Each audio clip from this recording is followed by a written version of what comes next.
Welcome back to CP's Garage. Today we're going to take measurements on this oil pump that I just removed from a truck not too long ago. The customer wanted to know how the pump was and if it really needed to be replaced or not. If it really needed to be replaced or not. So we're going to take some measurements now that this thing's drained out most of the oil and see what's happening. The measurements I'm using is going to be in millimeters because this is a metric engine. There's not really a measurement for this stuff. I am just using the measurements LR Time used on their pumps, and they seem to have good luck with it. So first we're going to measure between the back plate and the rotor in here. So the first measurement, we're just going to go between this back plate and between the rotor. I've already got a 0.4 and a 0.5 millimeter feeler gauge out, and we'll see what happens. You cannot get a 0.5 in there. 0.05, sorry. We cannot get a 0.05 in it. So let's get this 0.04. And that, as you can see, slides right in. It's just about perfect too. Just enough sliding resistance. So that, to me, seems like it's in good shape because they say 0.05 is alright. Let's try it in another location.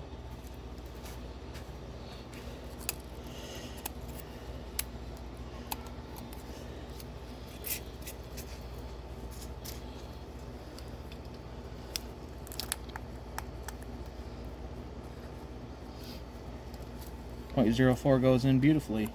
A little bit of drag. 0.05.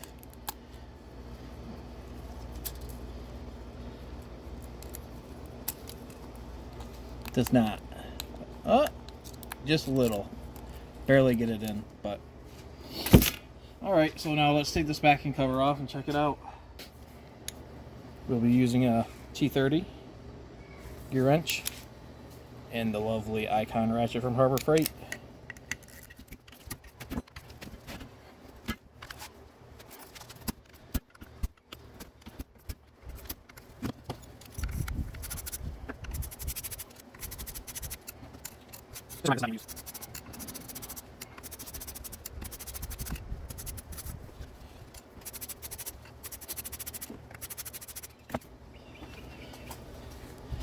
Alright, let's take off this plate, check out the wear on it, and see how good this guy's oil changes were. Judging by the clearance between the plate and the rotor, I'd say he did a good job. And there's not much of anything on this thing.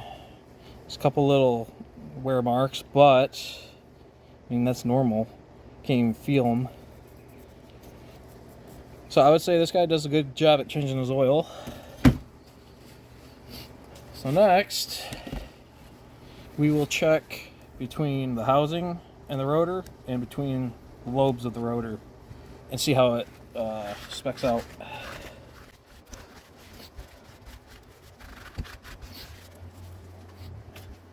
So we can start with the 0.05 millimeters. That easily goes in between the rotor and the housing.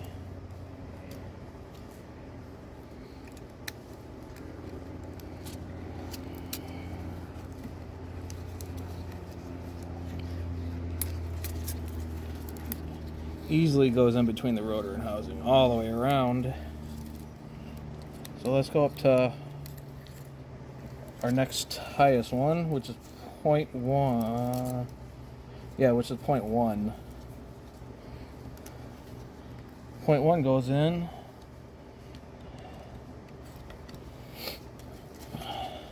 You see 0.1's in there. Pretty good. Goes in pretty good there too. Let's step up to 0.15. 0.15 it actually goes in too. It's a little tighter in spots, but it goes in.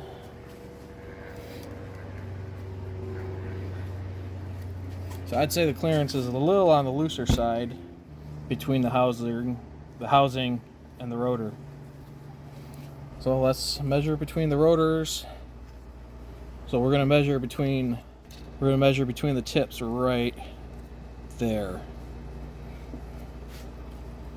Should be between 0.05 and 0.1.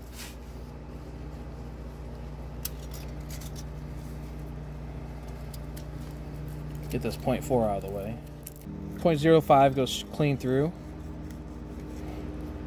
0.01 goes in hard. And it has a little more drag than I would say is okay. So I would say that's alright. Let's rotate it around and try to find another spot. Push it back. 0.01. That actually has less drag than the other one, so I'd say that's 0.01. Find another spot.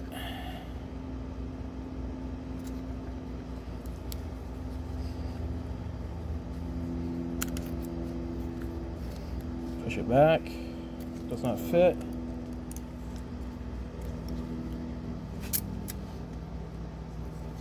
That's 0.05. It slides in. Has a little bit of drag.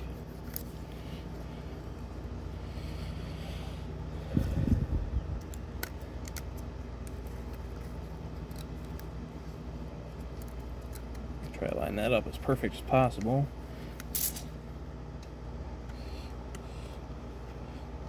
Some lobes have 0.01. Sorry, some lobes have 0.1 and some have 0.05.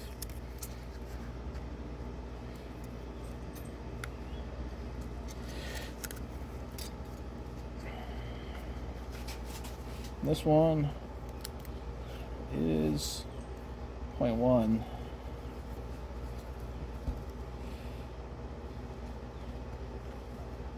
A little tight.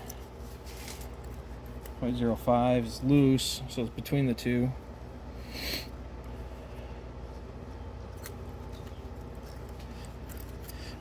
I would say this pump is on its way out, honestly. The rotor anyways. So it's probably a good thing we replaced this when we did the timing belt. So we can see on the front side of this gear that was facing the aluminum, it has 8 something. You can actually feel this. But the lobes don't really show that much wear.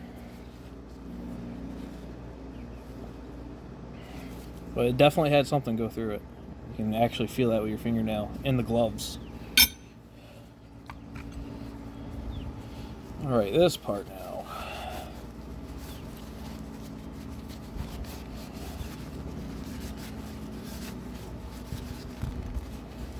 Same thing, it definitely ingested something.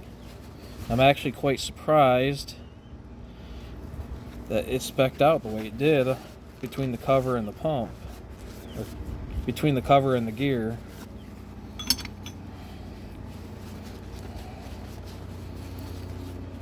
You can see a little bit more wear down in there compared to the rotor.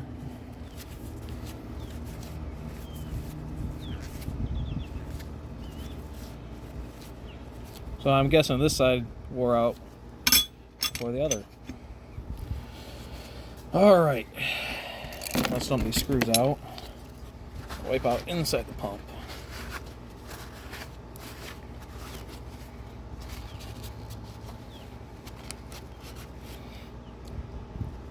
Can't really see much. I mean, it looks like shiny aluminum. There's a little scratch. Can't feel it though.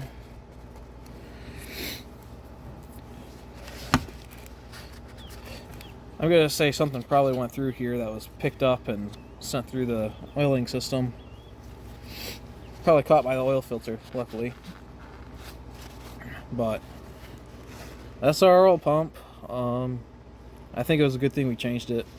I recommend changing them when you're doing the timing belt. It's only a few more bolts and a little bit more time. And a couple more tools, but it's worth it, in my opinion. I don't want to go back in there and do another timing belt because of an oil pump. So if you like this video, be sure to like, subscribe, and share it. See ya.